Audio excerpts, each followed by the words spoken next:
പുതിയ തലമുറ വളരുന്നത് മുഴുവൻ ഈ അന്തർമുഖത്വത്തിലാണ്. തട്ടുംപുറത്ത് മക്കളുണ്ടാവും, ഫോൺ ഉണ്ടാകും, അവരവരുടെ ലോകത്താണ്.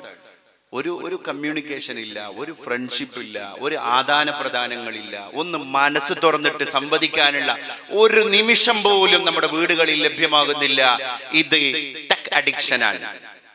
ഇത് നമ്മുടെ സംസ്കാരത്തെ നശിപ്പിക്കുന്ന മാത്രമല്ല, നമ്മളെ കുട്ടികളെ മറ്റൊരാളാക്കി മാറ്റും. അവിടെ വിദ്യാഭ്യാസം ഒന്നും ഒരു മാനദണ്ഡമാവില്ല. ഈ ഓസ്ട്രേലിയയിലെ ന്യൂസിലാൻഡിലെ ക്രിസ്റ്റി ചർച്ച് പട്ടണത്തിലെ നൂർ മസ്ജിദിലേക്ക് എരച്ച് കയറിയ 32 വയസ്സുകാരനായ തീവ്രവാദി 52 ആളുകളെ കൊന്നത്. അവന് ഓസ്ട്രേലിയയിൽ നിന്ന് എഞ്ചിനീയറിംഗിൽ ബിരുദെടുത്ത ആളാണ്. പോലീസ് പിടിയിലാണ്.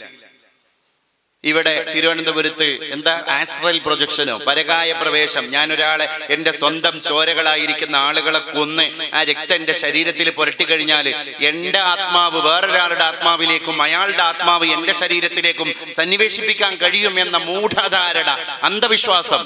അന്ധവിശ്വാസത്തിന്റെ പുറത്ത് ഓസ്ട്രേലിയയിൽ നിന്ന് വലിയ പഠനം കഴിഞ്ഞ് തിരിച്ചു വന്ന തിരുവനന്തപുരത്തെ 28 വയസ്സുകാരനായ ചെറുപ്പക്കാരൻ അച്ഛനെ കൊന്നു, അമ്മയെ കൊന്നു, സ്വന്തം 2 പെങ്ങന്മാരെ കൊന്നു. എങ്ങനെ കൊന്നത്? ഹാമർ എടുത്തിട്ട് മസ്തകം പൊളിച്ചിട്ട്. അവനെ പോലീസ് കയ്യാമം വെച്ച് കൊണ്ടുപോകുമ്പോ പറഞ്ഞു പോലീസിനോട്, ഇത് ആസ്ട്രൽ പ്രൊജക്ഷന്റെ ഭാഗമായിട്ട് ചെയ്താണ് സാറേ. എന്ത് വിദ്യാഭ്യാസം കൊണ്ടെന്താ കാര്യം? വലിയ ഉന്നത വിദ്യാഭ്യാസം. നമ്മൾ അതാണ് വിദ്യാർത്ഥിക്ക് എങ്ങുതാൻ സുഖം, സുഖാർത്ഥിക്ക് എങ്ങുതാൻ വിദ്യ. ഇവിടെ അടുത്താണ് പൂന്താനം നമ്പൂതിരിപ്പാട്. ഈ പുലാമന്നോളുടെ പരിസരത്താണ് ഭക്തകവിയായ പൂന്താനം നമ്പൂതിരിപ്പാട്. അദ്ദേഹം ചോദിച്ചൊരു ചോദ്യമുണ്ട്. വിദ്യ കൊണ്ടറിയേണ്ടതറിയാതെ വിദ്വാനെന്നു നടിക്കുന്നിതു ചിലർ, കുങ്കുമത്തിന്റെ ഗന്ധമറിയാതെ കുങ്കുമം ചുമക്കും പോലെ ഗർദഭം. ആ പൂന്താനം തന്നെയാണ് നമ്മുടെ മുമ്പിൽ പാടിപ്പോയത്.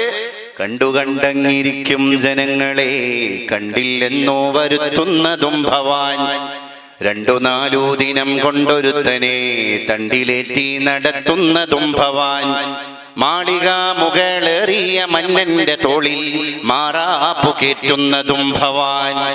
എല്ലാം നമ്മൾ കണ്ടുകൊണ്ടിരിക്കുക. കോവിഡ് വന്നു, എല്ലാവരും പോയി. ലോകത്തെ എല്ലാ കോടീശ്വര പട്ടികയിൽ നിന്നും ആളുകൾ മാറി. ചിത്രത്തിലേ ഇല്ലാത്ത ടെസ്ലയുടെ മുതലാളി, സ്പേസ് എക്സിന്റെ മുതലാളി ഇലോൺ മസ്ക് ലോകത്തെ നമ്പർ 1 കോടീശ്വരനായി മാറി.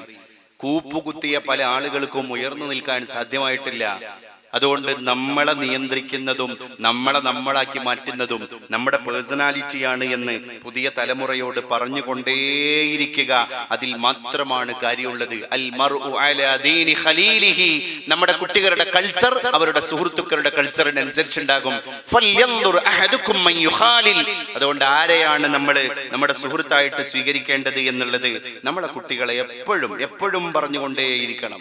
അതുകൊണ്ട് ഒരു കൃത്യത നമ്മൾ ഈ ഫാമിലി അറ്റ്മോസ്ഫിയറിലൊക്കെ ഉണ്ടാക്കിയെടുക്കൽ വളരെ ആവശ്യമാണ്. നമ്മൾ